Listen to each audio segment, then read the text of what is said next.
Pada saat perang Uhud, Rasulullah SAW mengatur strategi perang sedemikian rupa agar pasukan kafir Quraisy tidak memiliki sedikit pun celah untuk menang. Rasulullah menempatkan para pemanah di tempat-tempat strategis dan memerintahkannya jangan turun ke tengah peperangan, baik saat kondisi pasukan muslim terdesak ataupun mendominasi peperangan. Tugasnya hanya mengawasi dan bertindak saat Rasulullah memberikan isyarat. Sebelum peperangan dimulai, Rasulullah mengingatkan agar selalu waspada dan tidak bertindak ceroboh, serta tetap bertindak sesuai dengan komandonya. Rasulullah memerintahkan para pemanah tidak ikut mengambil ghanimah dan tetap berada di posisinya untuk mencegah berbagai kemungkinan yang terjadi. Karena Rasulullah telah menduga pasukan Quraisy telah menyiapkan jebakan bagi pasukan muslim. Qadarullah, saat itu pasukan muslimin mendominasi jalannya pertempuran dan berhasil mendesak pasukan kafir Quraisy untuk mundur.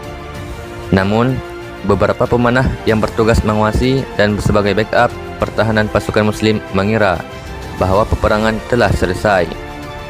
Mereka ikut turun ke area peperangan untuk mengambil ghanimah dan menghiraukan perintah Rasulullah untuk tetap diam di tempat. Kesempatan ini dimanfaatkan oleh kafir Quraisy yang sudah menyiapkan pasukan cadangan di area belakang pasukan muslim. Mereka menyerang pasukan muslim dari belakang. Akibatnya, banyak pasukan muslim yang terbunuh. Setelah itu, pasukan musyrik mencari Rasulullah SAW untuk mereka bunuh. Dan disinilah kisah heroik Ummu Umarah dimulai. Saat pasukan muslim berlari ketakutan dan meninggalkan Rasulullah, kurang dari 10 orang yang kemudian bergegas menghampiri Rasulullah untuk melindunginya. Satu di antaranya adalah seorang wanita pemberani yang sebelumnya bertugas merawat pasukan yang terluka, yaitu Nusaybah binti Ka'ab atau Ummu Umarah. Saat pasukan musyrik menyerang Rasulullah dengan gagah berani, Ummu Umarah menjadikan tubuhnya sebagai perisai untuk melindungi Rasulullah. Belum sempat mengambil pedang dan tanpa menghiraukan rasa sakit sedikit pun, setiap kali pedang musuh mengenai tubuhnya, dia melihat Rasulullah. Ketika dia melihat Rasulullah baik-baik saja, dia pun merasa bahagia. Tidak hanya selesai di sana, tiba-tiba ada tombak yang mengarah kepada Rasulullah, dan dengan sigap Ummu Umarah menahan tombak itu dengan tubuhnya. Dari beberapa versi cerita mengatakan bahwa Ummu Umarah mengalami 12-13 luka di tubuhnya, dan ada yang mengatakan lebih dari 20 luka. Sejarah mencatat bahwa Nusaybah binti Ka'ab tidak pernah mengeluh apalagi merintih. Rasa sakitnya terobati tatkala melihat baginda Rasulullah baik-baik saja. Ummu Umarah segera menggunakan sorban untuk menutupi lukanya dan berdiri dengan tegak dan kuat. Ia tak ingin melihat Rasulullah sedih melihat keadaannya yang terluka parah. Bahkan darahnya sampai menetes dari belakang sorban penutup kepalanya.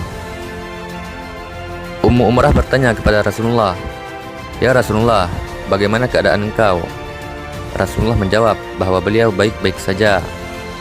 Kemudian Rasulullah bertanya kepada Ummu Umarah, "Ya Ummu Umarah, apa yang engkau harapkan dari semua pengorbanan ini?" Ummu Umarah menjawab, "Ya Rasulullah, hanya satu yang saya harapkan. Doakanlah saya agar saya bisa menjadi tetanggamu di dalam surga." Rasa cintanya kepada Rasulullah telah mengalahkan rasa sakitnya. Pada saat itu, Rasulullah menyaksikan betapa beraninya muslimah ini sehingga dia tidak memperdulikan nyawanya sendiri. Putranya Abdullah bin Zaid pun menjadi saksi keberanian sang ibu saat membela Rasulullah. Abdullah bin Zaid pun saat itu ikut bersama sang ibu saat melindungi Rasulullah dari kafir Quraisy.